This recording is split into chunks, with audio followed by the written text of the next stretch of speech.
Video gaming industry is a competitive space dominated by few players who put in years of effort and billions of dollars into it, and yet only few players succeed in the end. When it comes to gaming consoles, the market is dominated by two players, Xbox and PlayStation. On the one hand, the Xbox One has a better camera, but the PS4 has a removable hard drive. Well, Google thought they have to throw their hat in the ring and eventually own their share of the pie in the market.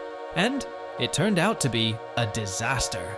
Google entered into the competition through cloud gaming services, which is a smart move, because unlike Microsoft, which reached to the top by pouring billions of dollars along the way to reach its current position, well, not so smart move, considering the way they have executed this idea. I'm the dumbest dumb person on the face of the earth. Google started off with the idea to revolutionize the gaming industry by not involving consoles between the game and the user. Oh, no, not you. They wanted to attract a new generation of gamers who don't want to burn a hole in their pocket to play games, which is possible only through either console, PC, or laptop. Also cater to existing gamers who can't carry their consoles wherever they go. And yet, Google Stadia failed. There is a major problem here. Actually, not one. There are 4 major problems why customers left Stadia high and dry. Before we look at them, let's look at what Google Stadia is all about.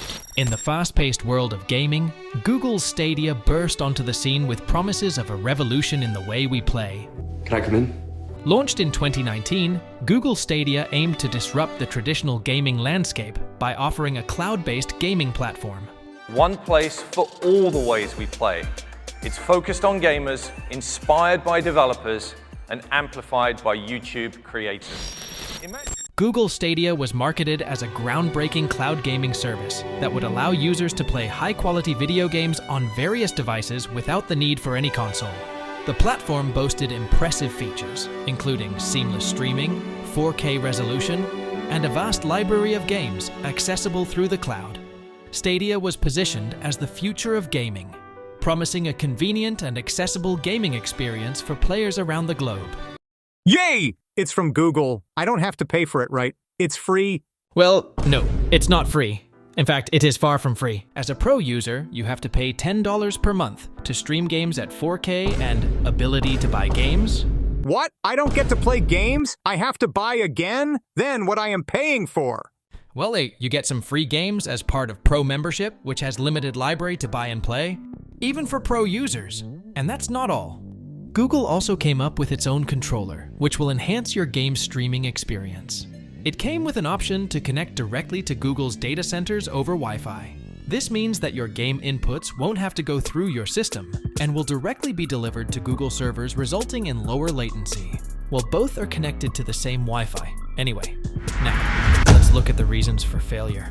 Despite having the resources and technological prowess, the company failed to adequately support and promote the platform. The lack of a cohesive marketing strategy and a clear communication plan left potential users confused about Stadia's value proposition. Even their ad fails to communicate what Google Stadia is all about. Stadia is only the newest, most logic-defying, mind-bending, absurd gaming platform on Earth! Technical issues also plagued Stadia, including latency problems and inconsistent performance, hindering the platform from delivering the smooth and responsive experience it had promised. Furthermore, the competition from established gaming platforms, such as PlayStation and Xbox, made it difficult for Stadia to carve out a significant market share. The reason why Google made this is they wanted to get into gaming. They wanted their own Xbox or PlayStation, and for Stadia, that was their way to break in. They figured that since cloud gaming is an emerging technology, if they can get in early, they could be one of the biggest names once it takes off. But that would take a long time. Any gaming platform takes a long time to become successful, and even longer to become profitable. You gotta pay publishers and developers to make games for the service. You gotta maintain servers that nobody is going to use for a few years. And you gotta bring something new to the table while competing with brands that have been around for decades. It requires a lot of risk, a lot of patience, and a deep understanding of the industry and its consumers to bring people to your platform. And Google doesn't do this. They make a lot of projects, hope a few succeed and cancel the rest, as soon as they don't meet expectations. In the tech market, this makes perfect sense, and it's a fine strategy. You always gotta stay ahead of the competition. In the new emerging markets, tech companies don't like to put all their eggs in one basket because if that basket spills over, they don't have any more eggs. But gaming doesn't work this way. Cloud gaming is a niche market. Most people that play games don't even care about it, so no matter what it was, gonna take a long time for this to take off.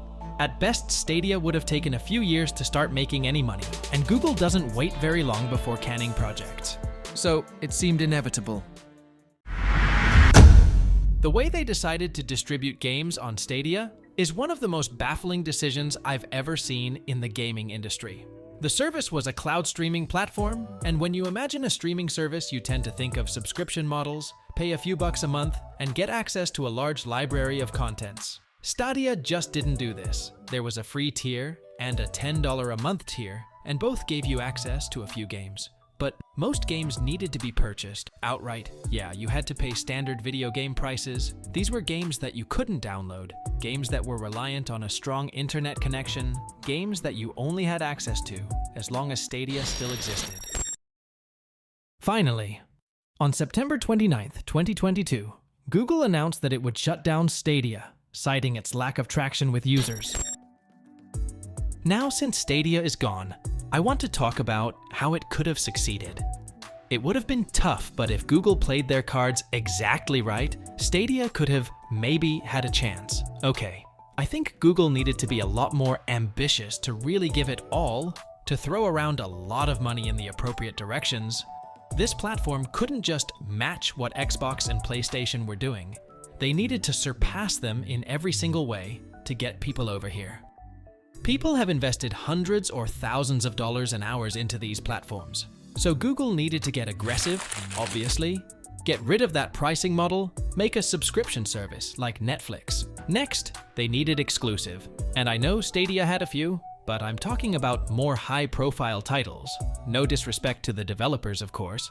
But for Google, they needed to captivate the mass audience to get properties and sequels to existing popular franchises. I know it's easy to just say, you know, spend more money. Spend more? But this was the only way it was ever going to work, and it seems like other companies thought Google was going to do this too. Only real silver lining here seems to be the fact that Google had refunded people that bought hardware and software from Stadia, so anybody that did buy a game for this platform got to kind of play it for free. But sadly, they have not reimbursed the $10 a month subscription charge. In conclusion, Google Stadia's demise is a story of ambitious ideas meeting the harsh realities of the gaming industry. Despite the potential for innovation, Stadia ultimately fell short of expectations. As the gaming industry continues to evolve, the legacy of Google Stadia serves as a reminder that even tech giants can stumble in the competitive world of gaming.